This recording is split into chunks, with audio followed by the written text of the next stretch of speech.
আমি একদিন পাশের দোকান থেকে একটি পেপসির বোতল কিনলাম অনলি 40 টাকা দিয়ে।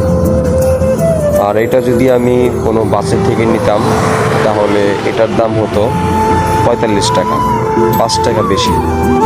আর এটা যদি আমি কোনো লঞ্চ বা ফেরিঘাট থেকে নিতাম তাহলে এটার দাম হতো 50 টাকা।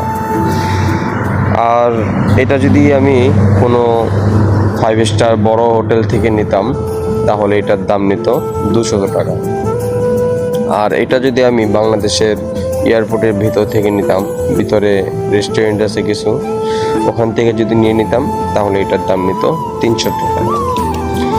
ব্র্যান্ড সব একই, শুধুমাত্র স্থানে পরিবর্তন, এক ভিন্ন ভিন্ন জায়গায় ভিন্ন ভিন্ন দাম। এটা তো বুঝতে পারছেন। নিজেকে যদি কখনো মূল্যহীন মনে হয় তবে একই স্থানে না থেকে জায়গা পরিবর্তন করে দেখুন। সাহস জোগাড় করে নিজের গণ্ডি পরিবর্তন করুন। এমন স্থানে নিয়ে যান যেখানে মানুষ আপনাকে গুরুত্ব প্রদান করে। নিজেকে এমন কিছু মানুষের মাঝে ছড়িয়ে দিন যেখানে আপনার মূল্য বুঝে, উৎসাহ প্রদান করে।